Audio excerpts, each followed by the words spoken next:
Hello दोस्तों, ई dairy में एक बार फिर से आपका स्वागत है।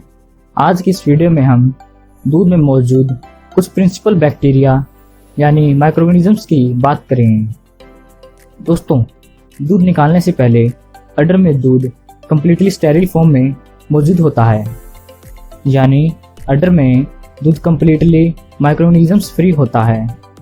लेकिन दूध निकालने के बाद दूध की हैंडलिंग करते समय या स्टोरेज करते समय यह दूध बैक्टीरिया या अन्य माइक्रोऑर्गेनिज्म से कंटामिनेट हो सकता है। बैक्टीरिया और अन्य माइक्रोऑर्गेनिजम्स टीट कैनल में मौजूद दूध को भी कंटामिनेट कर सकते हैं। इसलिए दूध निकालने से पहले और दूध निकालने के बाद टीट्स यानी थनों की अच्छी तरह से सफाई करनी चाहिए। बैक्टीरिया एक सिंगल सेल माइक्रोऑर्गेनिजम्स होते हैं जो बाइनरी फ्यूजन से मल्टीप्लाई करते हैं, यानी एक बैक्टीरिया दो में स्प्लिट हो जाता है और इस तरह इनकी काउंट तेज़ गति से बढ़ जाती है। फ्रेश मिल्क में इनका नंबर कम होता है, लेकिन डिफरेंट एक्टिविटीज़ और लॉन्ग टाइम स्टोरेज के बाद ये नंबर और काउंट इंक्रीज हो जाता है।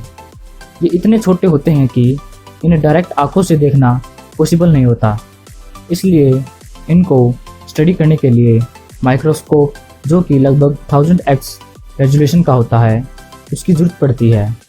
इन बैक्टीरिया की शेप भी अलग अलग होती है, जैसे स्पेरिकल यानी कोकाई शेप, रोड शेप यानी बेसिलाई और स्पाइरल शेप यानी स्पैरिला। तो इनकी लेंथ भी वेरी करती है। ये चेन और क्लस्टर की फॉर्म में भी हो सकते हैं। अब देखते हैं मिल्क में कौन कौन से प्रिंसिपल बैक्टीरिया पाए जाते हैं। दोस्तों, दूध में बैक्टीरिया ग्रुप्स के अंदर पाए जाते हैं, जैसे lactic acid bacteria, coliform bacteria, butyric acid bacteria, propionic acid bacteria, putrefaction bacteria. सबसे पहले बात करते हैं लैक्टिक एसिड बैक्टीरिया की। यह कोकाई और बेसिलाई दोनों ग्रुप में इंक्लूड होता है। यह डिफरेंट लेंथ की चेन बना सकता है, लेकिन यह स्पोर्स ना के बराबर बनाता है। लैक्टिक एसिड बैक्टीरिया एक फैकल्टेटिव एनारोबिक बैक्टीरिया है जो 70 डिग्री सेल्सियस पर ऑलमोस्ट मर जाता है। कई स्पीसीज 80 डिग्री सेल्सियस तक भी जिंदा रह सकते हैं। यह बैक्टीरिया मिल्क में मौजूद लैक्टोज को फर्मेंट करके लैक्टिक एसिड में कन्वर्ट करता है। यह फर्मेंटेशन प्योर यानी होमो फर्मेंटेशन या इम्प्योर यानी हेट्रो फर्मेंटेशन दोनों हो सकती है। प्योर में सिर्फ लैक्टिक एसिड ही बनता है, जबकि इम्प्योर में लैक्टिक एसिड के साथ साथ एसिटिक एसिड, CO2 और इथेनॉल भी बन सकते हैं। लगभग बहुत सारे लैक्टिक एसिड बैक्टीरिया 0.5 से 1.5% लैक्टिक एसिड बनाते हैं, जबकि कुछ लैक्टिक एसिड बैक्टीरिया 3% तक लैक्टिक एसिड प्रोडक्शन कर देते हैं। अब बात करते हैं कोलिफॉर्म बैक्टीरिया की। यह भी एक फैकल्टेटिव एनारोबिक बैक्टीरिया है। इसका ऑप्टिमम टेम्परेचर ग्रोथ के लिए लगभग 30 से 37 डिग्री सेल्सियस होता है। यह भी लैक्टोज को लैक्टिक एसिड और सम अदर ऑर्गेनिक एसिड्स में तोड़ता है। यह मिल्क प्रोटीन को ब्रेक करता है, जिससे दूध में ऑफ फ्लेवर्स और स्मेल आने लगती है। कोलिफॉर्म बैक्टीरिया गैस प्रोडक्शन भी करता है, जो कि अनडिजायरेबल टेक्सचर प्रोड्यूस करता है। कोलिफॉर्म STST पास्चराइजेशन पर मर जाते हैं। डेयरी प्लांट और डेयरी इंडस्ट्री में कोलिफॉर्म टेस्ट एक रूटीन टेस्ट है।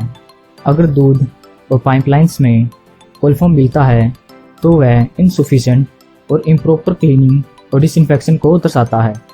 अब बात करते हैं बुटारिक एसिड बैक्टीरिया की।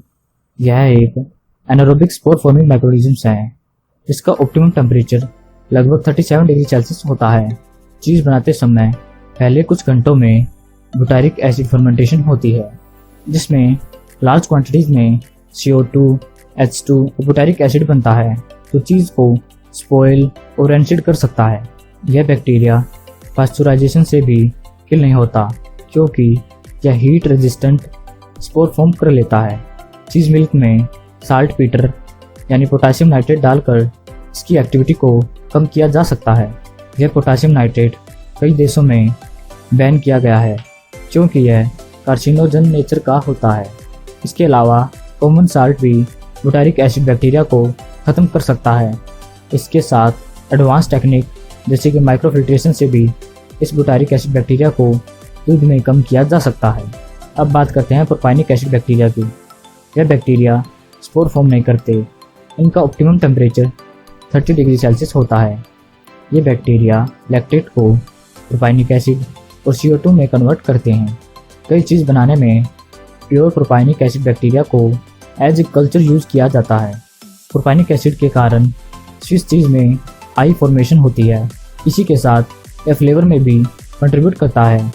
अब बात करते हैं पुट्रीफैक्शन बैक्टीरिया की। यह जनरली प्रोटीन्स को तोड़ने के लिए रिस्पॉन्सिबल होता है। यह कोकाई और बेसिलाई दोनों ग्रुप में होता है। साथ ही यह एरोबिक और एनारोबिक दोनों कंडीशन में सर्वाइव कर सकता है। यह दूध में मैन्योर, पाउडर और वाटर के थ्रू आ सकता है। यह बैक्टीरिया लाइपेज एंजाइम भी बना सकता है। इसका मतलब यह फैट को भी तोड़ने के लिए रिस्पॉन्सिबल होता है। यह रेनेट लाइक एंजाइम की भी फॉर्मेशन करता है, जिससे बिना खट्टा हुए दूध कोगुलेट हो जाता है, जिसे स्वीट कडलिंग भी कहा जाता है। आज के लिए बस इतना ही दोस्तों। उम्मीद करता हूँ आपको ये इन्फॉर्मेशन अच्छी लगी होगी। वीडियो को लाइक कर दो और इस वीडियो को ज़्यादा से ज़्यादा शेयर कर दो। और ई डेली चैनल को आपने सब्सक्राइब नहीं किया है तो जल्दी से ई डेली चैनल को सब्सक्राइब कर लें, क्योंकि ई डेली चैनल पर आपको डेयरी से रिलेटेड अच्छी इन्फॉर्मेशन देखने को मिलेगी। थैंक यू दोस्तों।